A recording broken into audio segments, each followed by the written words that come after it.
Sir, Aurangabad की बात करूँ तो औरंगाबाद में पुलिस कमिश्नर की तरफ से एक लेटर जारी हुआ है जिसमें कहते हैं वो मंशियात के उसमें मुलविस लोगों के खिलाफ। तो उसमें 60 लोगों के नाम है और उनके घरों को डिमोलिश करने का म्यूनसिपल कॉरपोरेशन से समझो वो ख़त्म किताबत है।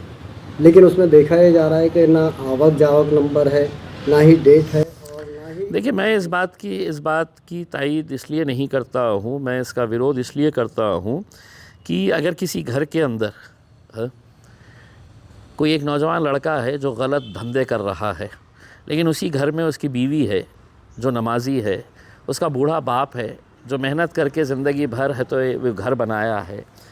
अगर एक लड़के की वजह से अगर आप ये कहेंगे कि साहब हमको ये इसका पूरा घर गिराना है क्योंकि वो लड़का है तो गलत धंधे में फंसा हुआ है, नशे का कारोबार कर रहा है, वो लड़के के ख़िलाफ़ आपने सख्त से सख्त कार्रवाई करी है। कोई नहीं उठेगा, कोई आवाज़ नहीं उठाएगा उसके लिए। उसमें बिल्कुल आपने करना चाहिए क्योंकि उसने एक पूरी नस्ल को बर्बाद करने का धंधा कर रहा है। लेकिन उसकी बीवी का, उसके अगर छोटे बच्चे होंगे, उसके बूढ़े माँ बाप होंगे तो उनका क्या कसूर है? अगर आप ये कार्रवाई करने का सोच रहे हैं तो आप ये समझ लीजिएगा कि हिंदुस्तान के अंदर अब कायदे क़ानून का राज नहीं है, जुडिशरी का राज्य नहीं है, अब यहाँ पर हुक्मशाही चल रही है और जंगल राज चल रहा है करके। तो हम इस किसी भी तरह की ऐसी कार्रवाई का हम समर्थन नहीं करेंगे। हम आपको साफ कह रहे हैं कि जो दोषी है उसके ऊपर सख्त कार्रवाई करिएगा, क्योंकि वो 2 पैसा कमाने के चक्कर के अंदर एक पूरी नस्ल को है तो नशे का आदी बना रहा है, पूरे नस्ल को बर्बाद कर रहा है, तो उसके ऊपर तो कार्रवाई होनी चाहिए। लेकिन घर तोड़ने का ये कहाँ का वो है उसमें? ठीक है, हमें भी पता नहीं है कि ये लेटर सही है या फेक है करके, लेकिन हमारी राय लेटर सही भी रहा तो यही है, फेक भी रहा तो यही है।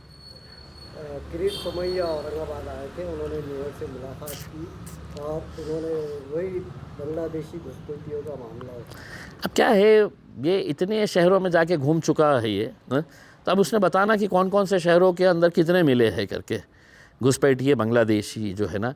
और सबसे पहले तो उन्हें तो दिल्ली चले जाना चाहिए और नरेंद्र मोदी साहब के घर के सामने अनशन करना चाहिए, आंदोलन करना चाहिए। हाँ, अपनी तोतली आवाज़ के अंदर नारे लगाना चाहिए, नरेंद्र मोदी जिंदाबाद, मुर्दाबाद मुर्दाबाद, ऐसे नारे लगाना चाहिए। क्यों?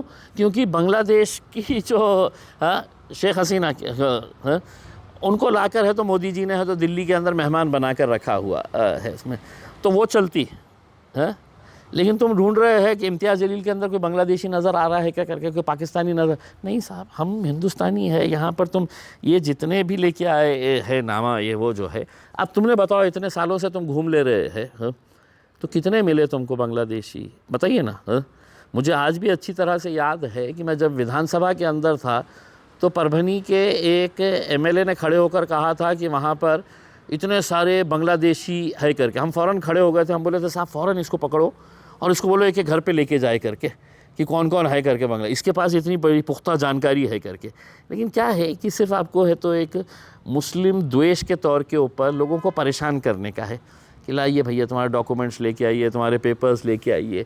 हाँ भाई, मैं इस शहर में रहता हूँ ना, मैं आपको बोल सकता हूँ कि यहाँ पे कोई है तो ऐसा घुसपैठिया मिलेगा नहीं करके। मैं भी एमपी था उसमें, हमें भी मालूम है कि यहाँ पे। लेकिन क्या है कि अब एक तरीक़े से आपको कैसा तो भी टारगेट करने का है, मुद्दों को भटकाने का है, तो यही सब चीज़ें कराते रहते हो।